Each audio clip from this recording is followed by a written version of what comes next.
Complete na tayo doon. So, waiting tayo next passenger. Ayoko muna mag-online kay Papa G kasi nga may timer. So, hahanap muna ako ng pasahero dito kay Inday. So, wait lang, CCR muna tayo. Jingle na ako. Time check tayo guys sa 4:39. GC guys, oh. Ganda talaga ng BGC guys, oh. Guys, nag-offline muna tayo. Yung huling pasahero natin, yung sinundo natin sa Santa Mesa, dinrop natin dito sa BGC. Nag-try ako mag-book sa Grab, chinek ko kung magkano. Tapos kinumpare ko dito kay Inday. Grabe, mas malaki pa yung kikitain ko kay Inday kaysa kay Papa G. Hindi ko alam kung ano nangyayari kay Papa G eh. 10% lang kasi kaltas ni Inday eh. So yun, medyo egol kay Papa G ngayon. Kaya nag-offline muna ako, jingle muna ako, tapos hanap tayo ng pababa. Pass-out tayo, pass-out. Hanap tayo ng pass-out kay Inday. Mamaya na ako mag-online kay Papa G kasi may timer kasi yung ang hirap dumiskarte, may timer. Pag naubusan ako ng set destination, wala na. Tamang Inday na ako. So mamaya na tayo Maga pa naman, 4:45. Maglalabasan na yan, 5 PM. So update ko kayo guys. Ayan guys, dito tayo sa may uptown, no? Waiting tayong passenger. Tamang hanap ako kay Inday at saka kay Papa G. Sino mauna?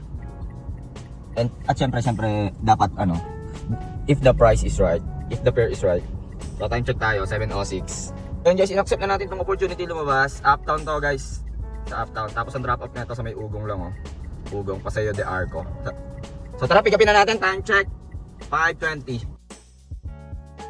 So yun, na-drop na natin si Madam dito lang sa McDonald's Arcobia sa Ugong, Pasig. So 307 yung fare niya, 259 Malines. So waiting tayo, next passenger guys, 5:49 na. So sana makauwi tayo ng may set din, no? Kasi may timer eh. Update ko kayo guys. So yun guys, kinuha ko na itong buong niya to. Dito lang din sa may Arcobia, drop off niya to sa may Concentrix SM Mega Mall. So tara, sayang din eh, ayaw tayong pasukan kay Papa G. Time check tayo, 5:50. So buti, nagpa-drop na sila dito para hindi na ako u-turn. So na-drop na natin, 202 atin dyan. And guess what guys, binigyan tayo ni Papa G pa uwi, oh. Pinasukan tayo kay Papa G. So dito lang ang pick up at sa Shangri-La. At ang drop off nito guys, oh. Gumana yung set destination natin, sukat Muntinlupa. So tara, pick upin na natin to guys. Okay, cancel pa. So dito tayo sa may SM Mega Mall. So U-turn na ako dyan. So time check tayo guys, oh.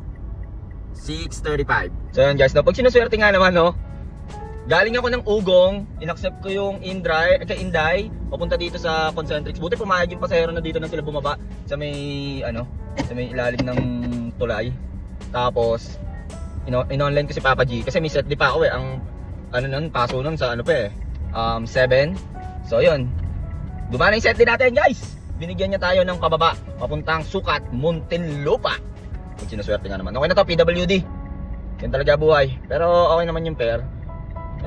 Let's see, mga 600 lang ata akin dito, 607. Pero okay lang. So, update ko kayo guys pag na-pick up ko na to, sana hindi cancel. Pero na-chat ko na. Update natin guys, EDSA Shang. Ganito pumick up sa EDSA Shangri-La.